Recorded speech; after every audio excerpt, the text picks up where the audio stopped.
Bonjour, merci de nous suivre sur notre chaîne Science au rendez-vous.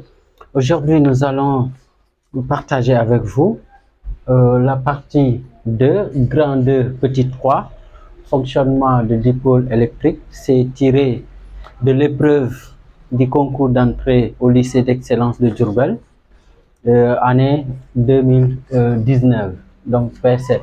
Donc là, on peut regarder l'énoncé. Et maintenant, au fil du temps, on reviendra un peu sur l'énoncé et après, on va résoudre ça ensemble. Allons-y.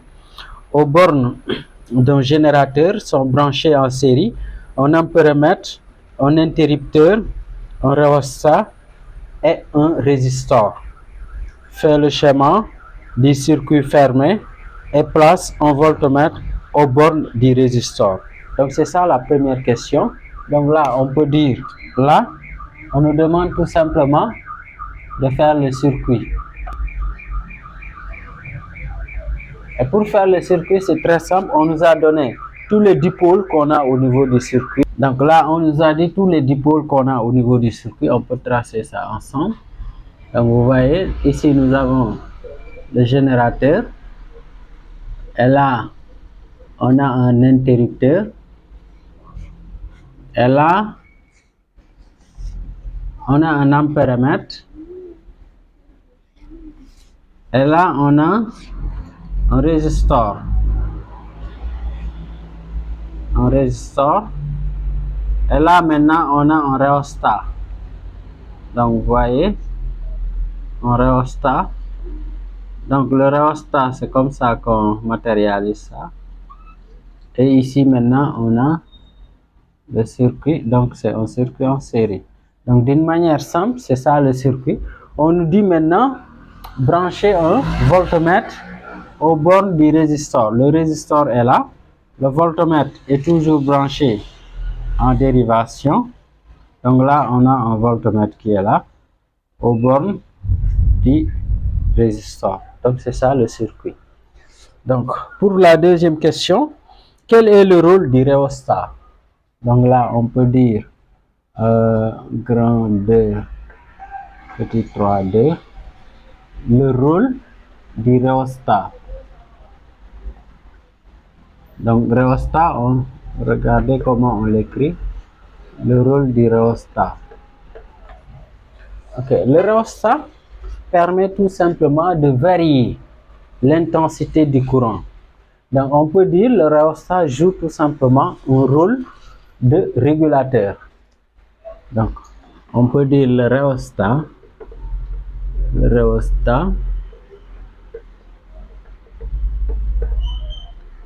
fait varier, le rhéostat fait varier l'intensité,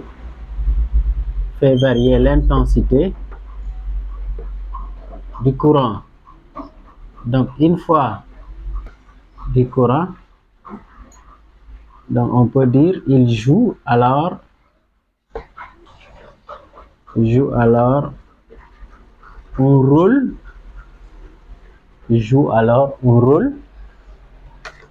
de régulateur.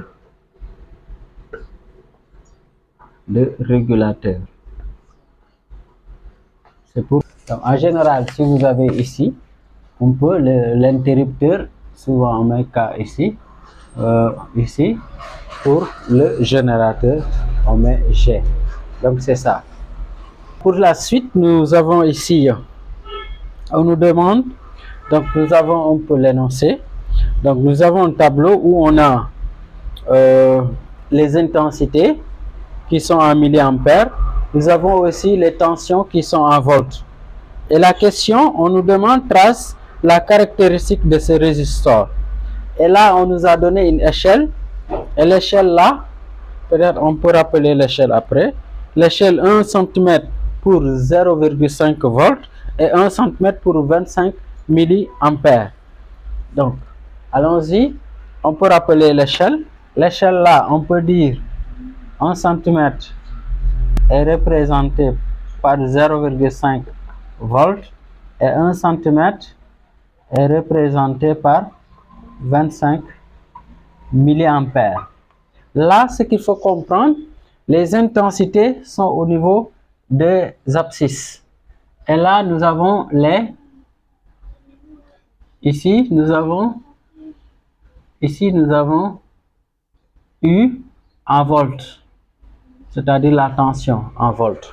Et là, on se réfère tout simplement aux valeurs que nous avons dans le tableau de l'énoncé. Et donc, on a dit 1 cm, ça c'est 1 cm pour 25 mA.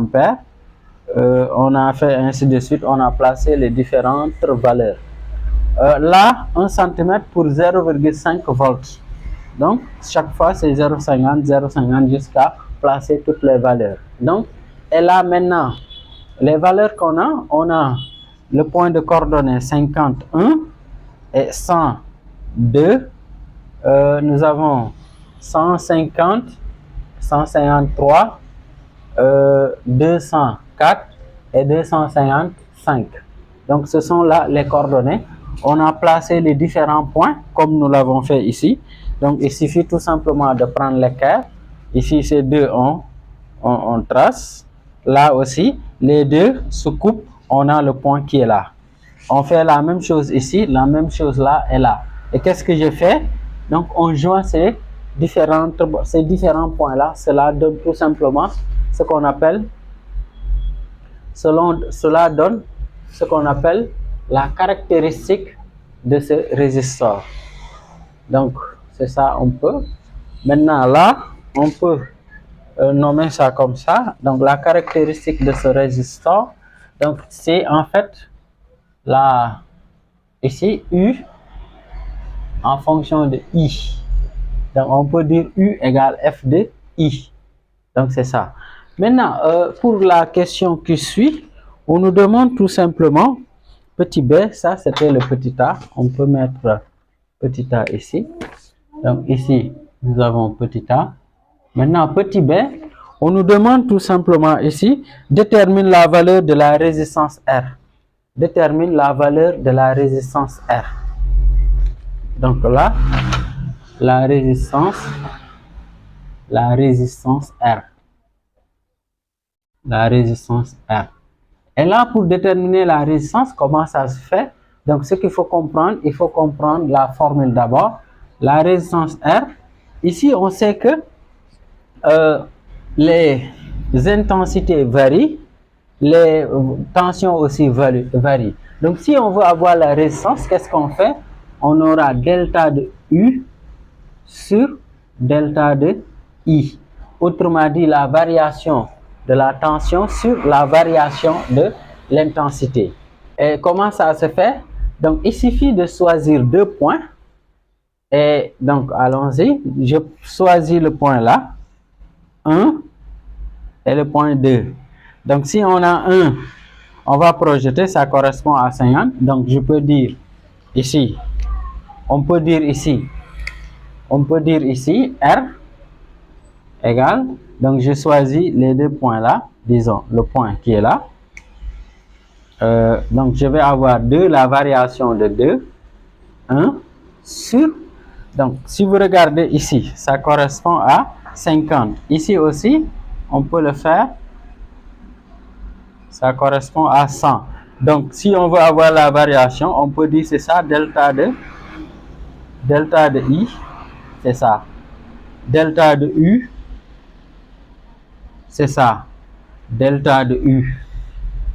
Donc là, c'est delta de I. OK? Donc là, si on fait le rapport, on aura tout simplement 100. Donc là, on aura 100 moins 50. Maintenant, là, ce qu'il ne faut pas oublier ici, nous avons l'intensité en milliampères. Et pour faire ce rapport-là, il faut que l'intensité soit en ampères. Donc, ce qui fait qu'il faut convertir tout simplement. Donc là, je peux mettre 10 puissance moins 3. Donc, si vous voulez partir de milliampères en ampères, on multiplie par 10 puissance moins 3. Et là, on aura 1 sur 50, 10 puissance moins 3. Donc, ça nous donne tout simplement la valeur. Ici, R égale à 20 ohms.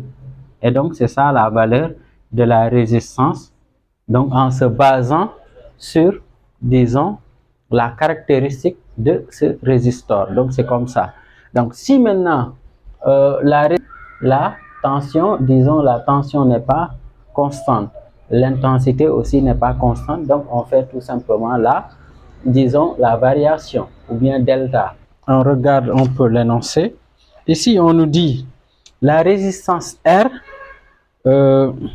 est fabriquée à partir d'un fil cylindrique de constant temps en alliage métallique constitué principalement de cuivre et de nickel. La résistance du constant temps est ρ égale 5 10 puissance moins 7 ohm mètre. Le rayon moins du fil vaut R égale à 1,8 10 puissance moins 5 mètres. En utilisant les données fournies, calcule la longueur L du fil de constant temps nécessaire pour réaliser la résistance R. Donc là, nous voulons avoir ici la longueur du fil. Et pour ce faire, on peut donner la formule. Ici, donc, pour donner, donc on connaissait déjà R. Donc c'est R fois, donc ici, si on connaît la résistance, on connaît aussi la section, on aura R fois S, le tout sur la résistivité ρ. Et là, maintenant, R, on connaît, c'est 20 ohms. La section, on peut dire or S.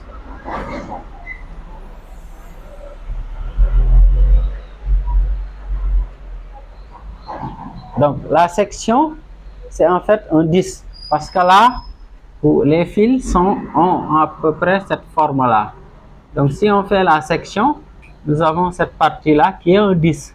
Donc, pour avoir la section, c'est la surface en fait du 10. Et c'est pi, disons, pi r au carré. Donc, ici, on peut dire pi fois r au carré. Donc, la résistivité a été donnée. Donc, là, je peux dire application numérique. On calcule. Donc, L égale ρ, on aura 20 fois, disons, la pi fois r au carré. R maintenant, on a 1,8 10 puissance moins 5. Le tout ça, on va élever ça au carré. Le tout, on divise par la résistivité maintenant, je vérifie. La résistivité, on a donné 5 10 puissance moins 7. Ok, 10 puissance moins 7. Donc là, on peut faire le calcul, soit, donc vous pouvez faire ça d'un seul coup avec des parenthèses, avec la calculatrice. Donc ici, on trouve L égale à, on peut trouver en mètres, sinon on peut convertir. Donc là, en faisant le calcul, on trouve 4,07 10 puissance moins 2 mètres. Et sinon, on peut dire tout simplement ou on peut dire L égale à 4 cm, tout simplement. Sinon, 4,07 cm. Sinon, on arrondit par défaut 4 cm. Donc, c'est ça un peu la longueur du fil. Maintenant, on continue. Donc, on regarde.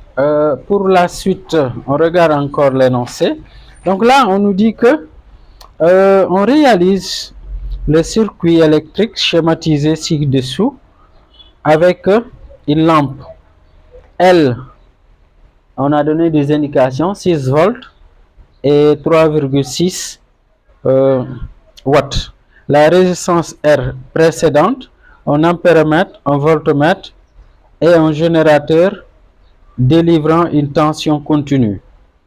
Donc la première question pour cette partie, que signifient les indications 6 volts et 3,6 watts sur la lampe L? Donc c'est ça la première question, on peut répondre à ça rapidement. Donc ici, on peut dire c'est la grandeur petite 3 4. Je pense que c'est bien ça.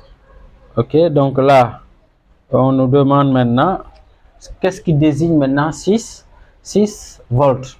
Donc on peut dire 6 volts désigne désigne la tension. Désigne la tension. Et 3,6 watts, la puissance, disons, de la lampe L. De la lampe L. Donc, retenez bien ça. Donc, 6 volts désigne la tension de la lampe. Et ici, 3,6 désigne tout simplement, c'est bien 3,6. 3,6 watts désigne la puissance. Maintenant, cela veut dire tout simplement, cette lampe a été conçue pour fonctionner avec une tension de 6 volts et une puissance de 3,6 watts. Sinon, là, on peut reprendre très facilement le circuit. Nous avons ici une lampe témoin. Là, on a ici le générateur.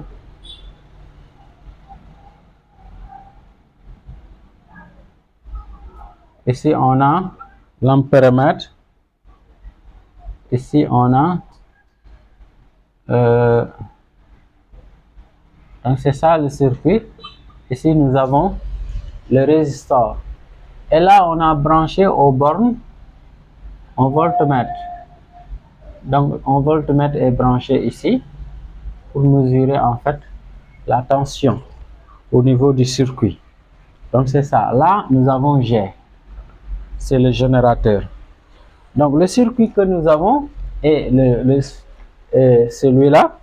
La question maintenant détermine, disons, on peut dire grand 2, petit 3, 4, 2.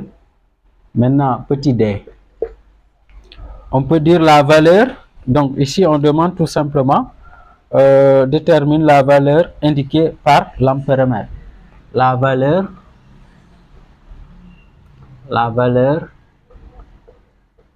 indiquée. La valeur indiquée par l'ampéromètre. La valeur indiquée par l'ampéromètre. On sait que l'ampéromètre mesure en fait l'intensité du courant. Donc, ça veut dire tout simplement la valeur de l'intensité. Mais là, nous allons nous appesantir sur les informations que nous avons. Au niveau de la lampe, on nous a dit que nous avons U égale 6 volts. Nous avons la puissance égale à 3,6 watts. Et maintenant, il y a une relation entre la tension U et la puissance et l'intensité. Donc, je sais que P en tant que puissance, c'est U fois I. Cela veut dire tout simplement, moi j'ai besoin de I. Donc, I, intensité, c'est puissance sur U.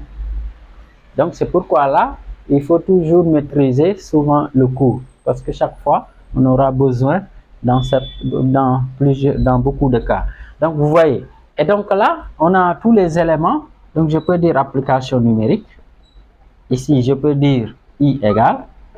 Donc, ici, la puissance, c'est 3,6 volts, disons, 3,6 watts. Ici, la tension, c'est 6. Donc, si maintenant on fait le calcul ici, on trouve 0,6 ampères. Donc, on peut dire ici, l'intensité mesurée ici, c'est 0,6 ampères. 0,6 ampères. Donc, c'est ça, on peut, la valeur de l'intensité. Autrement dit, la valeur indiquée par l'ampéromètre. Là, pour la suite, qu'est-ce que... Ici, on nous dit que... on regarde encore l'énoncé. Maintenant, là, la lampe fonctionne normalement, on l'avait déjà dit. Et le voltmètre indique 18 volts. Et détermine la valeur indiquée par l'ampéromètre. C'est ce que nous avons fait tout à l'heure. On a trouvé la valeur mesurée par l'ampéromètre égale à 0,6 ampères.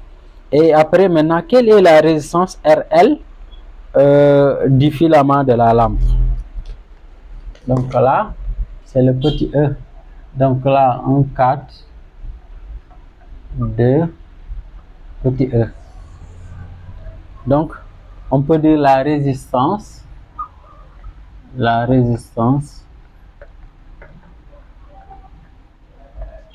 RL, donc de la lampe. RL de la lampe. Donc, la lampe tout à l'heure, on connaissait déjà l'intensité. On connaît aussi la tension.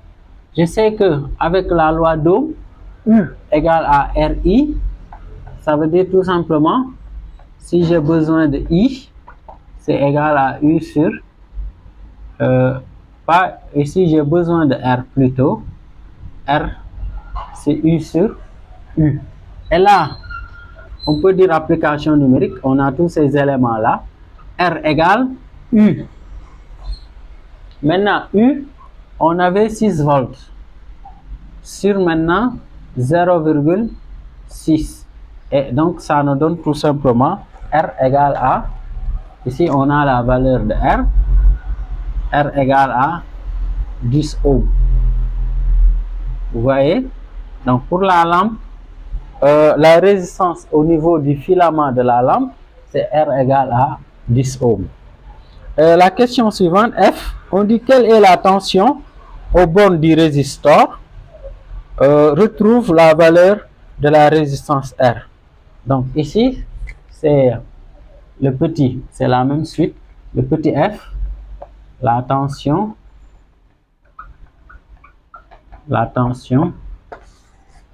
ici la tension aux bornes,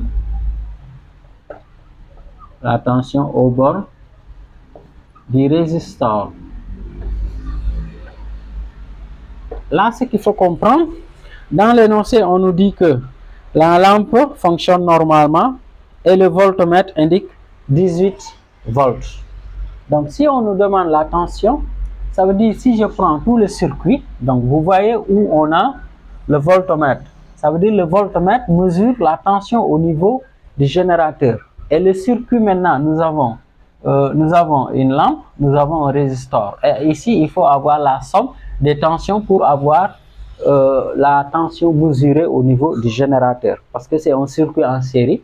Donc, c'est la loi d'additivité des tensions. Ça veut dire U, la tension qu'on a au niveau du générateur, égale à la somme de la tension qu'on trouve au niveau du résistor plus la tension au niveau de la lampe.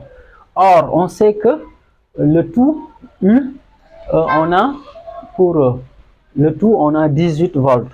Alors que la lampe, on vient de calculer, on avait 6 volts. Donc, ça veut dire tout simplement, on peut dire U pour le résistor. Ben, ici, U, on aura tout simplement 18 volts moins 6 volts. Et donc, ça veut dire U égale à 12 volts. Donc, c'est ça. Donc, la tension aux bornes du résistor ici, c'est égal à 12 volts. Maintenant, on nous demande de retrouver, c'est bien ça, retrouve la valeur de la résistance R. La résistance R qu'on avait au départ, qui était égale à 20 ohms. Donc, essayons de la retrouver. Et là, on a pour le résistor, on vient d'avoir la tension, c'est égal à 12 volts.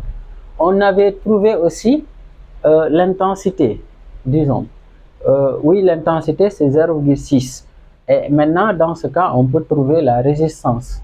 Donc, pour retrouver la résistance R, donc si j'ai la résistance R, je peux dire c'est U sur I. Et en application numérique, ici, je peux dire R. Ici, c'est 12 volts. Ici, c'est 0,6 pour l'intensité. Parce que c'est un circuit en série. L'intensité qui circule au niveau de la lampe témoin, c'est la même intensité qui circule au niveau du résistor. Donc, c'est 0,6 ampères.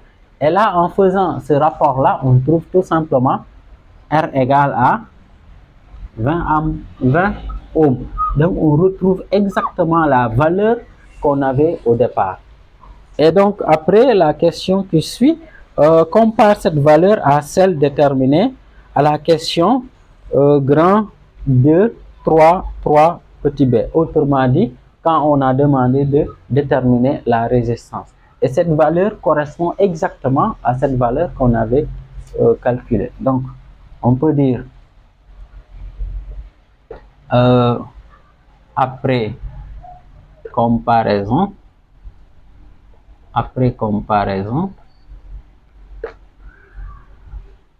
on peut dire pas la tension, la résistance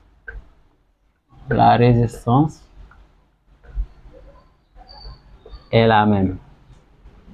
La résistance est la même. On a retrouvé la même, R égale à 20 ohms. Donc c'était ça. Donc je pense que c'était la dernière question. Donc c'était ça qu'on voulait partager avec vous. Merci de nous avoir suivis. Merci de liker la vidéo, de la partager et surtout de vous abonner si ce n'est pas encore fait.